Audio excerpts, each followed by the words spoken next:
আমাদের জীবনে বরকত নেই কেন? বেশিরভাগ মানুষই চতুর্দিকে দেখা যায় হতাশাগ্রস্ত। এর থেকে প্রতিকারের উপায় কি? খুবই গুরুত্বপূর্ণ এবং খুবই জীবন ঘনিষ্ঠ একটি প্রশ্ন। কারণ এই বিষয়ের সাথে আমি নিজেও একমত যে আজ ঘরে ঘরে হতাশা। যার সাথে কথা বলবেন মানুষের মনে অনেক দুঃখ, অনেক ক্ষোভ, অনেক হতাশা, অনেক অপ্রাপ্তি, অনেক তার দুঃখগাথা এগুলো বলবে। কি নারী, কি পুরুষ, কি শহরের, কি গ্রামের, কি দেশি, কি বিদেশি, সব মানুষে দেখবেন নানা মানসিক যন্ত্রণায় আছে, মনোবেদনায় আছে, অনেক কষ্টের মধ্যে আছে, অনেক দুঃখের মধ্যে আছে। তো এই পরিস্থিতির কারণটা কি এবং এটা থেকে উত্তরণের উপায়টা কি? এর উত্তরে প্রথমে বলতে চাই যে এটি মূলত আমাদের বস্তুবাদের প্রভাবে যে মানসিকতাটা তৈরি হয়েছে, আমাদের যে মেন্টালিটি তৈরি হয়েছে এই বস্তুবাদের প্রভাবে, ভোগবাদী এই পৃথিবীর এই সভ্যতা, এই সমাজের প্রভাবে, সে মানসিকতাই হলো এর জন্য প্রধানতর দায়ী, আসামি। একজন ঈমানদার, ঈমানের যে তাড়না আছে, প্রেরণা আছে, সেই প্রেরণা দ্বারায় অনুপ্রাণিত হয়ে তিনি যদি তার জীবনকে পরিচালনা করেন, তিনি যদি ইসলামকে সত্যিকার অর্থে ধারণ করেন, অনুধাবন করেন, বুঝেন, উপলব্ধি করেন, তাহলে তাকে কখনো এই জাতীয় হতাশা গ্রাস করতে পারে না। কেন? কারণ প্রথমত ঈমানদার জানে এই পৃথিবীটা চূড়ান্ত কোনো বসবাসের জায়গা না। এটা একটা নির্দিষ্ট পিরিয়ড পার করে চলে যাওয়ার জন্য আমার অনন্তকালের যাত্রা সামনে আসছে। সো এখানে যদি আমি ভালো থাকি আলহামদুলিল্লাহ, না থাকলে তার জন্য এত একেবারে ভেঙে চুরে পড়ার কিছু নাই। আমার আসলটা তো সামনে আসছে।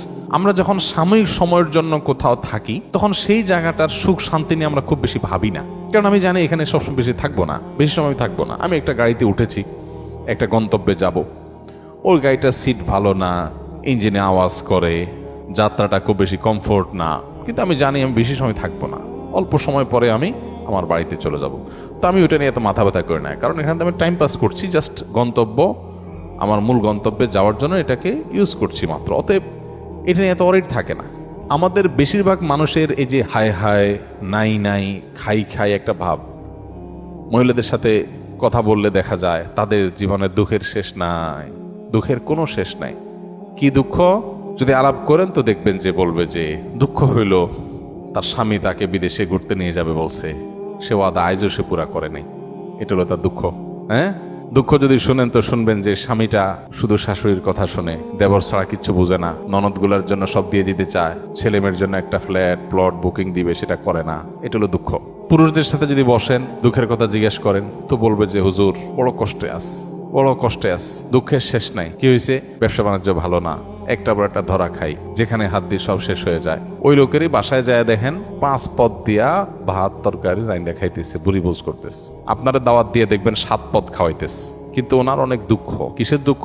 ওনার টাকা নাই। সেদিন এক ভদ্রলোক এর সাথে জানাশোনা হলো যে ওনার বাসায় আমাকে একজন দুঃখ করে বলতেছে কিচ্ছু নাই, অনেক গরিব মানুষ, তার খাবারের জন্য ভালো একটা প্লেটও নাই, প্লাস্টিকের প্লেটে খায়। আরে এত কষ্ট। এর কিছুক্ষণ পরে উনি আসলেন, দেখলাম যে এমন এক বাইক নিয়ে আসছে, ওই বাইক দেখে বোঝা যাচ্ছে এটা অনেক দামি বাইক, এটা ইউ টাইপের বাইক, কিন্তু তার বাসা ভাত খাওয়ার প্লেট নাই। আমাদের বেশিরভাগ মানুষের দুঃখগুলো দেখলে, সবার কথা বলছি না, উল্লেখযোগ্য সংখ্যক মানুষ আছে, তাদের হাহুতাশের কথা শুনলে আপনি যখন ইসলামের পার্সপেক্টিভ থেকে তাকান বা দেখেন, বা আপনি নিরপেক্ষ জায়গা থেকেও যদি দেখেন, তাহলে সেক্ষেত্রে আপনি দেখবেন যে আপনার তার দুঃখের কথা শুনে আপনার হাসি পাবে, যে এই হলো দুঃখ। বহু মানুষ আছে চিঠি লেখে, মেসেজ দেয়, মেইল করে, ভাই আমি আর বাঁচবো না ভাই, বাঁচার কোনো উপায় নেই ভাই, মরার আগে একটু কথা বলে যেতে চাই। ঠিক আছে, আসেন কথা বলি। কথাবার্তা বলার পর আমি দেখি সে আমার চাইতে অনেক ভালো আছে। তাহলে আপনি আমার কাছে সান্ত্বনা নিতে আসছেন, আমারে সান্ত্বনা কে দিবে তাহলে বলেন? এই দিক থেকে আপনি তো আমার চাইতে ভালো আছেন, মাশাআল্লাহ। ঈমানদার তার এই যে হায় হায়, গেল গেল, নাই নাই, খাই খাই, এই যে ভাব, এই ভাবটা দূর করতে হবে, মানসিকতাটা পরিবর্তন করতে হবে। ভাই দুনিয়াটা জান্নাত না। এখানে যদি সব মন মতো হয়ে যায় তাহলে জান্নাত কি? এখানে তো আপনি শ্বশুরবাড়িতে গেছেন, আশা করছেন একটা জিনিস, হয় নাই। আশা করছেন যে শ্বশুরবাড়িতে যাবেন, খুব কদর টদর পাবেন, যাই দেখলেন না, তারা ড্যাম কেয়ার, শালাশালি, তারা মোবাইল টিপি করতেছে, অন্যান্য জায়গায় বলতেছে, মেহমান হিসেবে আপনাকে যে আতিথেয় করা দরকার করতেছে না। আপনার চান্দি গরম হয়ে যাচ্ছে, মেজাজ গরম হয়ে যাচ্ছে, কারণ আপনি এক্সপেকটেশন ছিল অনেক, হয় নাই। যখনই গরম হয়ে যাবে তখন চিন্তা করবেন আমি অহেতুক এক্সপেকটেশন করেছি, দুনিয়ার সব চাহিদা পূরণ হবে না। আশা করছিলাম বিয়ের পরে খুব শান্তিতে থাকবো, এখন বউটা দেখে বেলাইন।